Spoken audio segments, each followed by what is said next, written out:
at -71 degrees Celsius. Life is fragile in ways most people will never understand.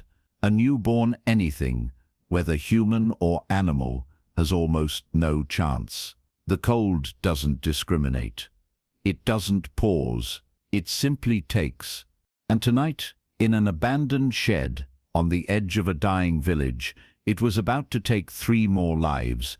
Viktor was 57 years old. His hands were scarred from decades of manual labor, his face lined deeply by wind and cold, and his eyes carried the weight of too many winters alone.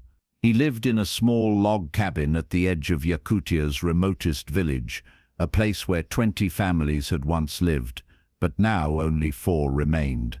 His wife had died 6 years ago. His children lived in the city, their calls growing rarer each year. The silence of his life had become so complete that sometimes he went days without hearing his own voice. It was late evening when he heard the sound. He had been splitting kindling for the night, when the wind carried something to his ears, not the wind itself. Something else, something high-pitched and desperate. He paused, axe in hand, and listened. There it was again, faint, almost lost in the storm, coming from the old storage shed 50 meters away, a building that hadn't been used in years, its roof half collapsed, its door hanging crooked. Viktor set down the axe and walked toward the sound, each step sinking deep into snow that had accumulated to mid-thigh. The temperature had dropped to -71, the kind of cold that froze moisture in your nose, that made your teeth ache, that could kill in minutes without proper protection. He reached the shed and pulled the door open. The hinges screamed in protest. Frozen solid. Inside, it was darker than outside, and somehow even colder. No insulation, no heat, just 4 walls barely standing. He lit his oil lamp and stepped inside. In the corner, on a pile of frozen straw, were 3 puppies. They were so small they could have fit in one of his hands. Their eyes were still closed. Their ears were folded. They couldn't have been more than 2 or 3 days old. And they were alone. Completely, utterly alone. Viktor knelt down and looked around. No mother, no signs of any adult dog. Just these 3 tiny creatures, huddled together for warmth that wasn't enough, making sounds so weak they barely registered as noise. He knew immediately what had happened.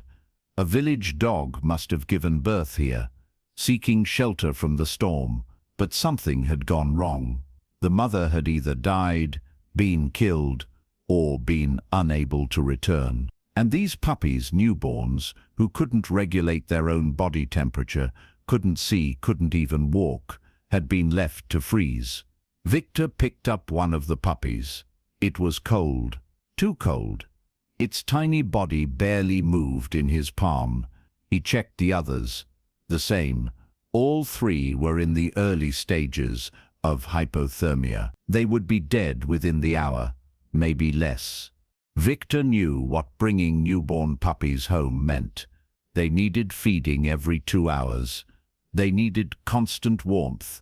They needed care that required supplies he didn't have. Puppy formula, bottles, heating pads. He had none of these things. He had dried fish, some flour, a wood stove, and his own 2 hands. Taking these puppies in meant sacrificing sleep for days, meant improvising solutions to problems he'd never faced, meant almost certainly watching them die anyway, despite his best efforts. But Viktor looked at these 3 tiny lives, so small, so helpless, so completely dependent, and knew he couldn't walk away. He removed his heavy coat and created a nest from it, carefully placing all 3 puppies inside. They made weak sounds but didn't move much. He wrapped the coat around them and held the bundle against his chest and began the walk back to his cabin. The storm was worsening. Wind tore at him from every direction. Snow stung his face. Without his coat, the cold bit through his remaining layers immediately, searching for skin. His body began to shake within minutes.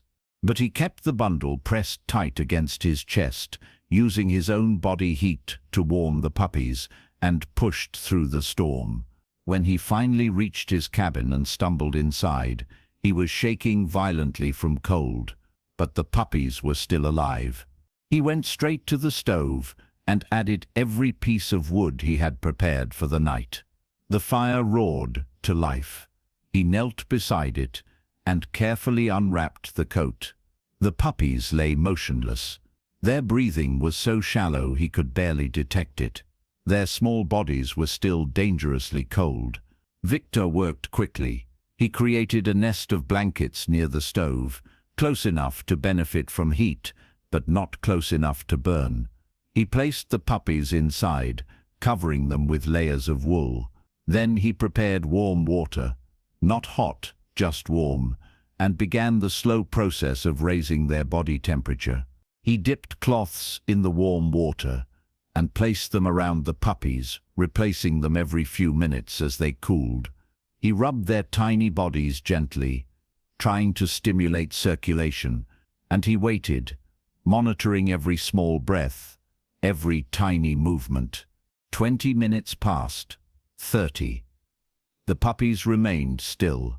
Then, so faintly he almost missed it, one puppy opened its mouth and made a sound. Not much, just a squeak. But it was life. Viktor knew what came next.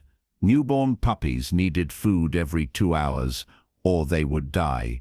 But he had no puppy formula, no bottles, nothing designed for this. He had milk. Dote. Milk he had traded for last week. He warmed it carefully, diluting it with water.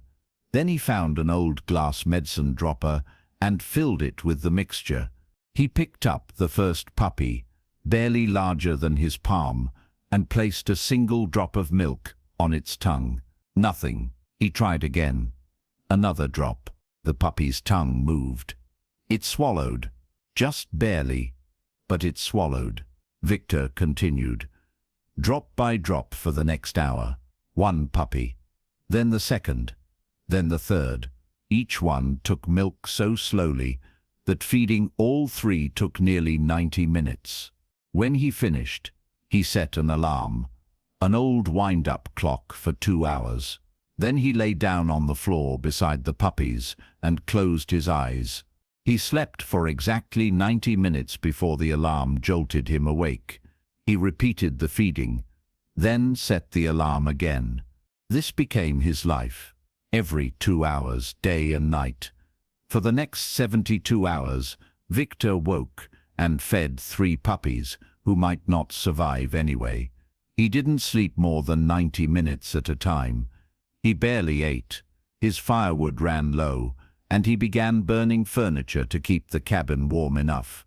But the puppies were improving. By the end of the first day, their body temperature had stabilized. By the end of the second day, they were making stronger sounds, and by the third day, when Viktor held one up to the light, its eyes began to open, just slits, but open. They were going to survive. The days that followed blurred together. Viktor's routine became feeding, cleaning, warming, sleeping in short bursts. The puppies grew stronger. Their eyes opened fully. They began to wiggle, to move, to make louder sounds, and slowly, without Viktor fully realizing it, something was changing in him too. For 6 years, he had lived in silence.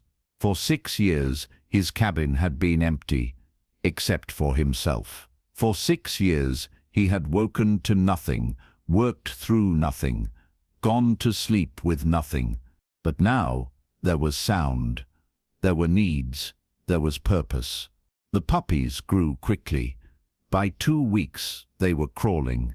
By 3 weeks, they were walking, wobbly and uncertain, but walking, and by 4 weeks, they were playing, tumbling over each other, filling the cabin with chaos and noise and life. Viktor named them.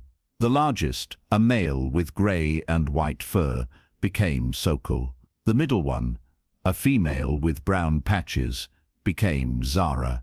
And the smallest, another male, pure white, became Misha. They followed him everywhere. When he prepared food, 3 sets of paws pattered behind him. When he sat to rest, they climbed into his lap, and at night they slept in a pile against his side, their small bodies warm and alive and real. Viktor began talking to them.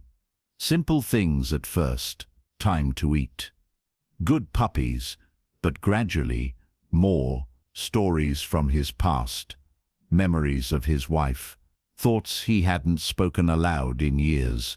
The puppies would tilt their heads, ears forward, as if listening, as if they understood. The winter deepened before it began to recede. There were nights when the firewood ran so low that Viktor burned his late wife's old dresser, then her vanity, then the wooden chest where she had kept her clothes. Each piece that burned was a memory, turned to heat. But the puppies needed warmth more than he needed furniture. One morning in late February, Viktor opened his door to find the first signs of spring. The snow had begun to settle. The temperature had risen to -40, still brutal but survivable, and pale sunlight broke through the clouds. The puppies, now nearly 2 months old, bounded out into the snow. They played, tumbling and wrestling, full of energy and life that had seemed impossible just weeks before. Viktor sat on his doorstep and watched them. Sokol, already the leader, would initiate the games. Zara would follow, clever and quick, and Misha, the smallest, would try his best to keep up, sometimes succeeding, sometimes falling into the snow and needing rescue. Viktor thought about the night he had found them, about the choice he had made, about the 72 hours of sleepless feeding, the furniture he had burned, the exhaustion that had nearly broken him. He didn't regret it, not for a second.